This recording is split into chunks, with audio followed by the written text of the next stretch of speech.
Bismillahirrahmanirrahim. Wa an Anas dari Sayyidina Anas radhiyallahu ta'ala anhu qala berkata Sayyidina Anas, naha melarang Rasulullah sallallahu alaihi wasallam antusbara untuk dikurung al-bahaimu hewan sebelum disembelih. Muttafaqun alaih wa ma'nahu, dan mananya antusbara bahaim tuh bahasa maksudnya adalah dikurung atau ditali, dikurung lil qatli untuk dibunuh. Wan Abi Aliin, karena itu akhirnya jadi berlipat-lipat kesusahannya bahaim tadi, kesusahannya hewan itu. Kalau diambil langsung disembelih, nah ini kan sedikit susah. Apalagi kalau pisaunya tajam, maka itu lebih baik. Memang harus begitu, pisaunya ditajemin. Kemudian jangan sampai dikurung, apalagi diperlihatkan saudaranya yang sedang disembelih. Nah, waktu korban itu nggak boleh. Itu nggak boleh. Itu dilarang oleh Nabi. Wa Nabi Aliin. Termasuk juga mana binatang korban itu mau dikorbankan, dikurung begitu, kemudian nggak dikasih makan, nggak dikasih hati, kayaknya sudah sebelum disembelih sudah kamu sembelih dulu itu hatinya. Wa Nabi Aliin dari Abi Ali Suwaid bin Muqarrin radhiyallahu taala anhu qala berkata Suwaid, laqad ra'aituni sungguh aku melihat diriku sabi'a sab'atin orang ketujuhnya 7 orang saudara min bani Muqarrin dari bagi Muqarrin, malana tidak ada bagi kami khatimun seorang khatim pembantu, illa wahidatun kecuali satu khatim, latamaha yang menempeleng khatim, yang menempeleng khatim itu aswaruna orang paling kecil kami, saudara kami yang paling kecil. Fa amarna maka memerintah kami Rasulullah sallallahu alaihi wasallam an-nu'tiqaha untuk memerdekakan khatim itu. Khatim itu maksudnya budak. Rawahu Muslim. Wa fi riwayatin dalam riwayat sabi'a ikhwatin, nomor 7-nya saudara li bagi aku. Kami ini adalah saudara bertujuh. Kami tidak punya khatim, hidup hanya dengan saudara itu saja. Khatimnya hanya satu, khatimah, seorang wanita yang mengkhidmati budak wanita.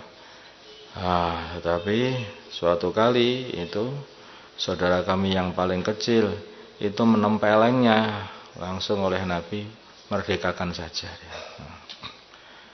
Wa Nabi Mas'udin Rabi Mas'ud Al-Badri radhiyallahu ta'ala anhu qala berkata Abu Mas'ud, kuntu adanya aku adriu memukul gulaman budak li bagi kepunyaanku bisauti dengan cemeti. Fasmi itu mongko aku mendengar sautan suara min khalfi dari belakangku. Ai alam ketahuilah Abu Mas'ud, wahai Abu Mas'ud. Falam afham maka aku tidak memahami as-sauta suara minal ghadabi saking marahnya. Marah kepada budaknya tadi. Falamma dana ketika telah mendekat suara itu minni dari diriku. Idza ternyata bahwa suara itu Rasulullah sallallahu alaihi wasallam adalah suara dari Rasulullah sallallahu alaihi wasallam. Wa idza maka ternyata huwa Rasulullah sallallahu alaihi wasallam yaqulu, beliau bersabda, "Ilam ketahuilah Abu Mas'ud, wahai Abu Mas'ud, annallahu sungguhnya Allah aqdaru adalah lebih mampu alaika untuk menghukummu, mingka daripada kamu, alal ghulami untuk menghukum budak ini." Fakultu maka aku berkata, la adribu aku tidak akan memukul mamlukan seorang budak ba'dahu setelah ini abadan selamanya. Ini sahabat ini termasuk kepintarannya atau kehebatannya para sahabat. Begitu mereka ini mendapat teguran, mereka itu siap untuk mengamalkan. Didapat perintah, siap berangkat. Mereka mendapat teguran, siap menghentikan. Itu sahabat itu begitu. Perkara yang paling disenangi khamar. Begitu dapat larangan, khamar dilarang, siap menghentikan. Nah itu loh sahabat. Kalau Bani Israel itu enggak. Bani Israel itu diperintah siap mundur. Kalau lagi mengamalkan kemaksiatan dihentikan, siap terus, malahan siap terus di Bani Israel. Makanya kita ini Bani Israel apa umat Nabi. Tapi riwayat dalam satu riwayat, fasaqata mangkau jatuh as-sautu cemetinya Abu Mas'ud, as-sautu semeti min yadi dari tanganku, min haibatihi saking takut kepada baginda Nabi, kewibawaan baginda Nabi. Tapi riwayat dalam satu riwayat, faqultu maka aku berkata ya Rasulullah, ya Rasulullah, bahwa budak itu hurrun sekarang ini adalah merdeka liwajhillahi karena Allah. Faqala maka berfirman bersabda baginda Nabi, amala lam tafal, adapun kalau kamu tidak mau berbuat seperti itu, yaitu memerdekakannya, lala fahatka, sungguh akan membakar kamu annaru api neraka, awala masatka, atau sungguh akan menyentuhmu annaru api neraka. Rawahu Muslim. Bihadhi riwayat dengan riwayat ini. Wa Ibnu Umar dari Abdullah ibnu Umar radhiyallahu taala anhuma, anna nabiyya sungguhnya baginda Nabi Muhammad sallallahu alaihi wasallam qala beliau bersabda, man barang siapa daraba yang memukul gulaman, seorang pembantu budak maksudnya, lahu baginya haddan sebagai hukuman, lam ya'tihi sebagai hukuman suatu kesalahan, lam ya'tihi yang pembantu itu sebetulnya tidak melakukan kesalahan itu, aula tamahu atau menempelengnya, fa inna kafaratahu maka sesungguhnya kafarahnya ayyutikahu adalah memerdekakannya. Rawahu Muslim.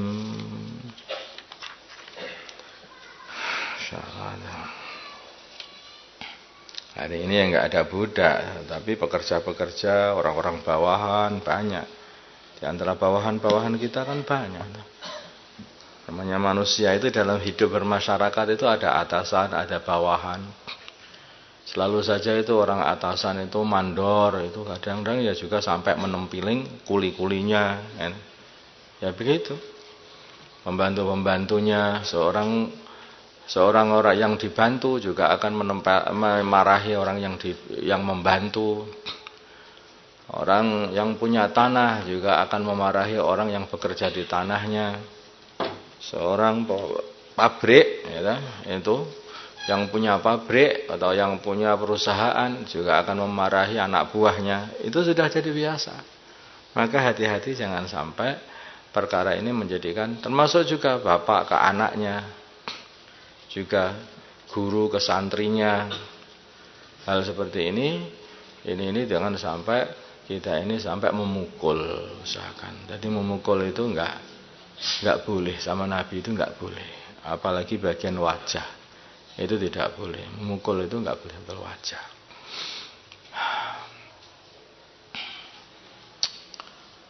Ya Allah. Pendidikan akhlak. Nabi kita ini nabi akhlak, maka pendidikan itu akhlak. Sebetulnya akhlak ini muncul dari iman loh. Jadi iman ini digambarkan seperti pohon. Pohon kalau iman itu kuat, itu seperti pohon yang kuat, akarnya menghunjam ke tanah, kemudian ranting-rantingnya, cabang-cabangannya menjulang tinggi ke langit. Nah, jadi iman seperti itu. Lah pohon ini menjadi besar, menjadi kokoh seperti itu dengan amalan soleh. Kalau orang itu banyak amal soleh, sholatnya banyak, puasanya banyak, pengorbanannya banyak untuk agama ini, Masya Allah, maka akhirnya imannya kokoh, semakin hari makin kokoh. Zikirnya banyak, makan hari makan kokoh. Ketika iman sudah kokoh akan membuahkan hasil atau buah, akan mendatangkan buah. Lah buah daripada iman ini itu adalah akhlak. Makanya akhlak itu dijadikan oleh Allah SWT sebagai satu amalan yang timbangannya itu tertinggi nanti, terberat nanti di akhirat. Akhlak yang mulia. Seperti hanya dalam pohon mangga, ya tak? Yang paling mahal itu buahnya, bukan daun dan rantingnya. Paham? Akar penting, pohon penting, ranting penting, cabangan penting. Tapi yang dijual, yang mahal itu mana ya? Buahnya. Jadi, makanya itu demikian juga iman ini ya, pokoknya ya iman ini. Kesehatannya iman itu dari amal soleh. Lah buahnya itu adalah yaitu akhlak. Atau akhlaknya timbangannya tinggi nanti di akhirat. Baginda Nabi ini bersabda, innama bu'istu liutammima makarimal akhlak. Aku ini diutus untuk menyempurnakan akhlak yang mulia.